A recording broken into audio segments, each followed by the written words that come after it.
Alright, welcome back. Now in this video we'll be looking at the different types of lights that you can buy when you're making your video. We've already learned, if you remember, in the ISO section that why lighting is so important, because if you don't have enough light when you're shooting your video, well, you've got to raise your ISO value and that leads to noise. So we've already seen where we did this, and the video that I showed you, which was shot at a very high ISO, just looked very bad and it was just not of any use. So we know that lighting is important.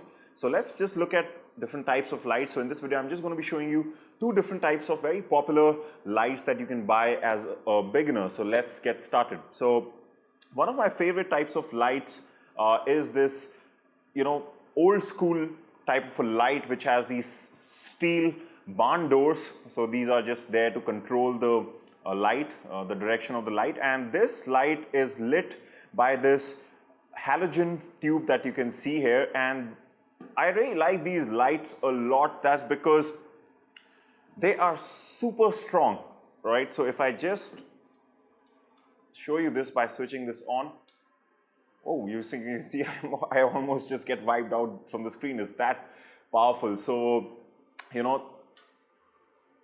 these lights are so strong they can literally like light up your entire room. You can just do that with just one light. Now they're very powerful, but the reason I like them the most is because they're very cheap. So I got this particular light for 700 rupees. That's like just $10, and they're very durable also. So I've been using this light almost for 1.5 years now, and it's absolutely, it's just working fine. Now the downside, so the upsides are that they're very strong. You won't need too many of them. They're enough to light up your video, and the stronger the light is, we've already seen that it'll allow you to shoot at a lower ISO. And of course, they're also very durable and very cheap. So these are the upsides, but the downsides of these lights is that they get heated very fast. So you have to be super careful when you're handling these lights. You can easily burn yourself if you're not very careful, because the metal elements just get absolutely heated in no time. The moment you switch on this light, within minutes, this will get very hot. So you have to be very careful. And because also it's very hot, it also emits a lot of heat. So if this is close to your subject, right, what you'll often find is that your subject will feel that heat and they start to sweat a bit if they're in an environment where you don't have enough of ventilation, or you don't have a fan or an air conditioner. Your subject can definitely start to develop some moisture because of the sweat, because of the heat that is emitting from this light. So these are some of the downsides. Another downside, of course, is that these kind of lights, they don't work with battery. So these are just meant for your indoor use. You just connect them through power and you can use them. But for my indoor shooting, I absolutely love these lights. I love it so much that I actually have 3 of them, spare ones, mainly because they're so cheap and at the same time so powerful. So these are your old school lights, which I really like. So this time the source can be different. This one is a halogen tube.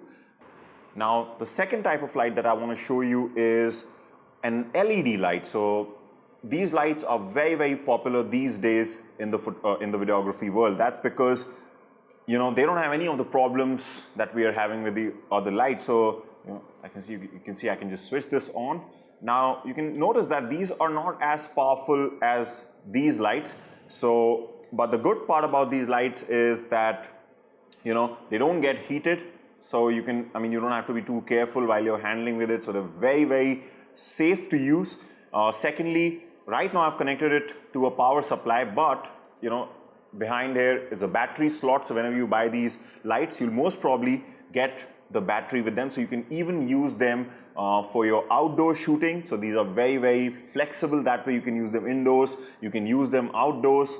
Then they even have this bracket by which you can mount these on your camera like these. So you can, if you're shooting an event, let's say, you can easily use lights like these on top of your camera and you can just shoot. Because let's say if you're shooting an event where the light is very less, right, and you're realizing that your ISO is going high, then you can just put this light on your camera and you can start shooting. So at least the person that you're shooting, the video that you're making, will will have enough light falling on it, and you'll be able to reduce your ISO, therefore you won't have too much noise. So that way they're very, very flexible to use. They also have a lot of features. For example, if I just switch this on, I'm not sure if you'll be able to see this, but I can actually change the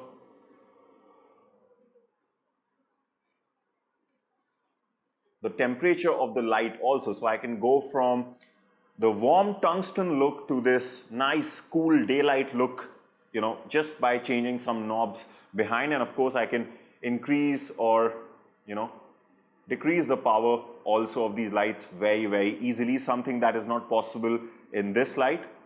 Right, so of course this is like a much more modern light, and the very fact that you can change the color temperature of the lights by going from tungsten to the daylight balance, it just means that it solves a lot of problems. For example, if you had another light and in that light you could not change the temperature of the light, right? So what you'll do is simply, let's say the other light is tungsten, like a warmer temperature, then you simply take this light and you move towards the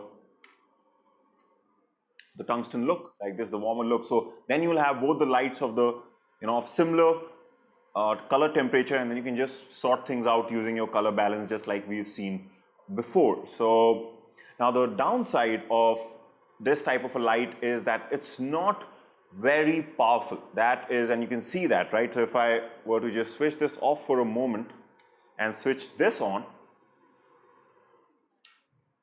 you can see that this is way more powerful than this light. Another downside of these type of lights is that they are not cheap. So they can really, really cost you a lot. They come in different sizes. So of course the smaller one will be cheaper, but these type of lights, for example, I got this light for around $100. So, and the bigger lights can easily get even more costlier. And what you're about to find out in the next video, where we'll be discussing about hard light versus soft light, that is quality of light. One of the things that you're about to learn in the next video is that the bigger the source of light, the better it is when you're shooting your video. And why is that the case? You'll find out in the next video. But right now, just think that you would, for the best quality, it's always advisable to use the bigger LED lights that you get. And that's what most of the professionals use. But those can be very, very costly, right? So these are some of the points that you have to keep in mind when you are purchasing your light. If you're completely starting out as a beginner and you are the person who can, pay attention to details, not make too many mistakes, be careful when you're doing things. There's no harm in starting out with these lights. I've given the links to both these lights in the equipment document and the accessories document list that you have. So you can decide which light you want to go for, the old school or the new LED lights that are available these days. So a lot of factors to think, but right now that at least you have some knowledge that depending upon your need, what is the type of the light that you would like to purchase, or just get one set of both, play around with both of them, and then you'll eventually come to know which one you can use for your videos. So this is about the different types of lights. Now, one of the very important things is that we don't just want to put up this light and start shooting. It's very important to modify the light coming from these lights, and that is what we're going to discuss in the next video, where we'll be learning how to turn hard light into soft light. So I'll see you in that video. Bye for now.